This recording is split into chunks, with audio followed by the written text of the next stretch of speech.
As है 39 साल, 2021 से इन्वेस्ट कर रहे हैं। 14 लाख के पोर्टफोलियो में 17 म्यूचुअल फंड हैं। पोर्टफोलियो बनाते समय किया है बहुत भयंकर गलतियां जो कि बहुत भारी पड़ सकती है। जी हाँ दोस्तों, इस वीडियो में हम बात करने वाले हैं नरेंद्र वर्मा जी के पोर्टफोलियो के बारे में, जिनकी एसआईपी 32,000 की चल रही है। अगले 15 सालों तक इन्वेस्ट करना चाहते हैं और 10 करोड़ का गोल है। लेकिन इन्होंने जो पोर्टफोलियो बनाया है, इस पोर्टफोलियो से इनका गोल कभी भी अचीव नहीं होगा। पोर्टफोलियो बनाते समय क्या गलतियां किया है, क्या इनके पोर्टफोलियो में चेंजेस करने की जरूरत है, इस एसआईपी इस पोर्टफोलियो से इनका गोल अचीव होगा या नहीं होगा, इन्होंने जो गलतियां किया है, मिस्टेक किया है, उससे हम क्या सीख सकते हैं, सब कुछ होगा इस वीडियो में। नमस्कार दोस्तों, मेरा नाम है अभिमन्यु और स्वागत है आप सभी का मिशन वंशियार में। दोस्तों, मैं एमपी द्वारा रजिस्टर्ड एक म्यूचुअल फंड डिस्ट्रीब्यूटर हूं। इसके साथ साथ पिछले कुछ सालों से म्यूचुअल फंड में इन्वेस्ट करता हूं। अब तक आप 15 लाख रुपए से ज्यादा का पोर्टफोलियो है, जिसे जल्द से जल्द 1 करोड़ बनाना है। तो आपके भी लाइफ में कुछ इस तरह का मिशन है, सपना है, तो इस वीडियो को लाइक करके, चैनल को सब्सक्राइब करके इस मिशन वंशियार की जर्नी से जुड़ जाइए। आइए साथ में आगे बढ़ते हैं।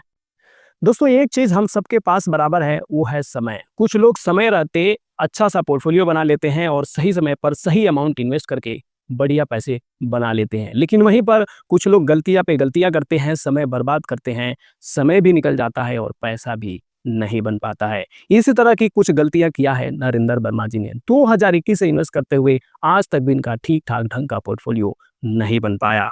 चलिए मैं आपको स्क्रीन पर लेके चलता हूं। नरेंद्र वर्मा जी ने जो पोर्टफोलियो भेजा है उसको डिटेल में समझते हैं, आखिर कौन कौन सी ऐसी गलतियां हैं जिनको बिल्कुल नहीं करनी चाहिए, क्या इनका इस एसआईपी इस पोर्टफोलियो से इनका गोल अचीव हो पाएगा या नहीं, सब कुछ डिटेल में समझते हैं।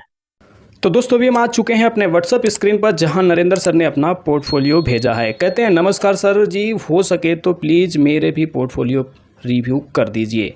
नेम नरेंद्र वर्मा, एज 39 साल, investment started date January 2021, investment goal 15 years, current portfolio of 14 lakh. Monthly SIP जो चल रही है इनकी 32,400 की, और हर साल ये 10% के हिसाब से, नहीं हर साल नहीं, हर 6 मंथ में ये 10% के हिसाब से अपने एसआईपी अमाउंट को स्टेप अप करेंगे। गोल है पूरे 10 करोड़।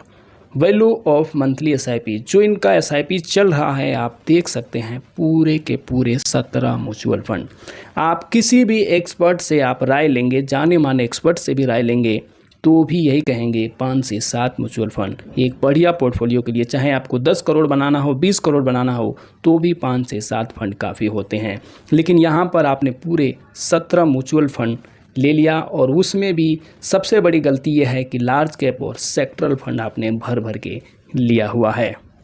पारंपरिक फ्लेक्सी कैप में आपके 3300 रुपये की एसआईपी चल रही है। एसबीआई कंजम्पशन फंड में लगभग 2200 की एसआईपी चल रही है। टाटा डिजिटल इंडिया में 1650 रुपये की एसआईपी चल रही है। SBI large and mid cap में 2200 की एसआईपी, बीएनबी लार्ज कैप में 2200 की SIP, Mirae asset large cap में 2200 की SIP, Aditya Birla Sun Life digital India fund में 1000 की एसआईपी, एक्सिस स्मॉल कैप में 1100, बंधन निफ्टी 50 इंडेक्स में 2200, कैनरा रिवोको स्मॉल कैप में 1000, आईसीआईसीआई प्रूडेंशियल ब्लू चिप में 2200, आईसीआई प्रूडेंशियल टेक्नोलॉजी में 2200, कोटक ब्लू चिप में 5500, पीजीआई एम मिड कैप में लगभग 2200 का, एसबीआई स्मॉल कैप में 2000, क्वांट फ्लेक्सी कैप में 2200, Mirae asset and mid cap में 2000 के एसआईपी चल रही है। तो एसआईपी अमाउंट अपने 1000 से लेकर 2000 के बीच में हर फंड में क्या हुआ है। लेकिन पोर्टफोलियो का जो आपने खिचड़ी बनाया है, ये कहीं से भी ठीक नहीं है। अगर आपके पास सच में 15 सालों का समय है, तो आपको इस तरह का पोर्टफोलियो तो कभी भी नहीं बनाना चाहिए।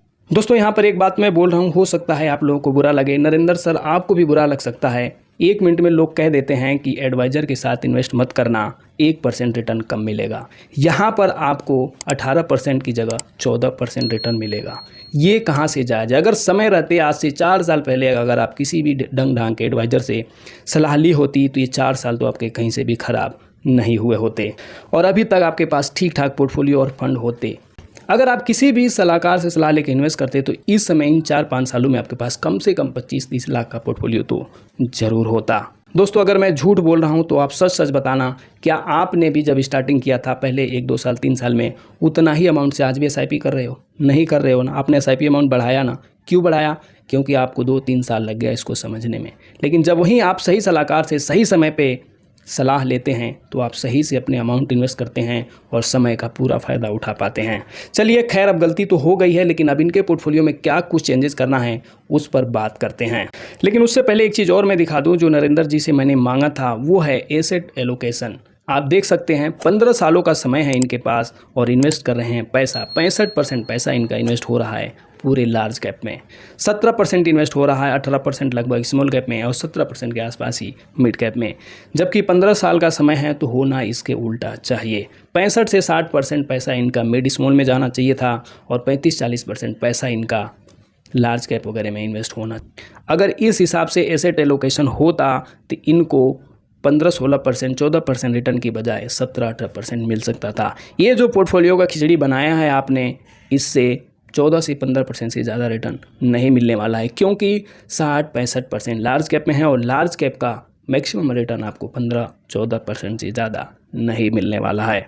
खैर चलिए बात करते हैं कि चेंजेस क्या करना है, किस फंड को रखना है और किस फंड में क्या कुछ चेंज करना है, उस पर बात कर लेते हैं। पराग पारिक फ्लेक्सी कैप बढ़िया है, जिसमें 3300 रुपये की SIP चल रही है, इसको आपको कंटिन्यू करना है। इसके अलावा एक्सिस स्मॉल कैप है, इसको कंटिन्यू करना है। कैनरा रिबोको स्मॉल कैप है, इसको कंटिन्यू करना है और SBI स्मॉल कैप को भी कंटिन्यू करना है। अगर आप लार्ज कैप में ही इन्वेस्ट करना चाहते हैं तो प्योर लार्ज के फंड ना लेके आप इंडेक्स फंड ले सकते हैं, जो कि लिया हुआ है आपने। बंधन निफ्टी 50 भी ले सकते हैं, इसमें थोड़ा सेफ है। इसके अलावा आपके पास PGIM मिड कैप है, जो कि कंटिन्यू कर सकते हैं। इसके अलावा आप चाहें तो एक और मिड कैप अपने पोर्टफोलियो में रख सकते हैं, जो HDFC मिड कैप या मोतीलाल ओसवाल मिड कैप हो सकता है। तो 3 लगभग small cap, 1-2 mid cap, 1-2 multi cap flexi cap काफ़ी हैं। 5-7 फंड बढ़िया हैं। इस हिसाब से आप अपने पोर्टफोलियो को रीबैलेंसिंग कीजिए। एक काम और आपको यहाँ पे करना है, अब एकदम से जाकर सब कुछ सेल नहीं कर देना है, धीरे धीरे रीबैलेंसिंग करना है। देखना है किस में ज़्यादा रिटर्न मिला हुआ है, सिर्फ उसी को सेल करना है, क्योंकि वहाँ पे आपको थोड़ा कैपिटल गेन टैक्स का भी बेनिफिट मिल जाएगा। रही बात आपके गोल की 15 सालों में 10 करोड़, तो वो तो अचीव हो जाएगा अगर आप इस तरह से रीबैलेंसिंग करते हैं तो। लेकिन 14-15% रिटर्न से कभी भी संभव नहीं है इतना बड़ा गोल। चाहे आप 32,000 की SIP करें, चाहे 40,000 की, रिटर्न तो ज़्यादा हमें कमाना ही होगा। तो कोशिश कीजिए आप जल्द से जल्द पहला 1 करोड़ बना लीजिए, उसके बाद 2 करोड़, 4 करोड़ और 10 करोड़ भी बन जाएंगे। तो नरेंद्र सर, आपको अपने पोर्टफोलियो को थोड़ा सा रीबैलेंसिंग करके 5 से 7 फंड में इन्वेस्ट करना होगा। अगर आपके पास 15 सालों का एक्चुअल में समय है तो आपको ज़्यादा से ज़्यादा पैसा मिड कैप और स्मॉल कैप में इन्वेस्ट करना होगा। अभी भी कुछ नहीं बिगड़ा है, अभी भी कुछ लेट नहीं हुआ है। मात्र आप अभी 39 साल के हैं। रिटायरमेंट के नज़रिए से भी देखें तभी आपके पास 20-21 साल का समय है। तो जब हम लॉन्ग टर्म के लिए कर रहे हैं तो क्यों 14-15% रिटर्न के लिए इन्वेस्ट करें, क्योंकि रिस्क तो वहाँ पे भी इतना ही है। जहाँ पे इक्विटी का एक्सपोजर आ जाता है, गारंटी नहीं रहती है। लार्ज कैप हो, मिड कैप हो, गिरावट में सभी गिरते हैं। तो इसलिए आप रिस्क ले ही रहे हैं, लंबे समय के लिए इन्वेस्ट कर ही रहे हैं, तो 14% के लिए इन्वेस्ट क्यों करना, क्यों नहीं हम 15 से 18% के लिए इन्वेस्ट करें। तो दोस्तों, नरेंद्र वर्मा जी की तरह आप भी अपने पोर्टफोलियो को लेकर कंफ्यूजन में हैं, लग रहा है आपको जो आपने फंड सेलेक्ट किया है सही है नहीं है, डाउट में है, तो प्लीज इस वीडियो पे कमेंट कीजिए, आपको इंस्टेंट रिप्लाई मिल जाएगा। जैसे कि आपको पता है, मैं एमफी द्वारा रजिस्टर्ड एक म्यूचुअल फंड डिस्ट्रीब्यूटर हूं। अगर आप म्यूचुअल फंड में अभी तक इन्वेस्ट नहीं कर रहे थे और मोटा पैसा आपको इन्वेस्ट करना है, जो इन्वेस्ट करने से आपको डर लगता है, तो आप हमें इस व्हाट्सएप नंबर पर संपर्क कीजिए। आपके हर डर को दूर किया जाएगा, आपके गोल के हिसाब से इनकम रिस्क को ध्यान में रखते हुए पोर्टफोलियो बनाया जाएगा। लाइफ टाइम फ्री गाइडेंस मिलेगा अगर आप हमारे साथ जुड़ते हैं तो। देखिए, करने को तो बहुत से लोग खुद से डायरेक्ट में इन्वेस्ट कर रहे हैं, लेकिन पैसा कितने लोग बनाते हैं? ज़्यादातर लोग 3 से 5 साल के अंदर ही इस बाजार से बाहर हो जाते हैं। तो अगर आप एक सच्चे अच्छे सलाहकार के साथ जुड़ते हैं और आगे बढ़ते हैं तो जरूर यहाँ से बड़ा पैसा बनाएंगे। तो उम्मीद करता हूँ दोस्तों, ये वीडियो आपको पसंद आई होगी, इस वीडियो में दी गई जानकारी पसंद आई होगी। आपका कोई भी सच सवाल सुझाव है तो प्लीज़ कमेंट कीजिए। इस वीडियो को लाइक करके चैनल सब्सक्राइब कर दीजिए। अपने पोर्टफोलियो से रिलेटेड कुछ भी डाउट हो तो कमेंट कीजिए। जल्दी मिलेंगे नेक्स्ट वीडियो में। धन्यवाद। जय हिंद।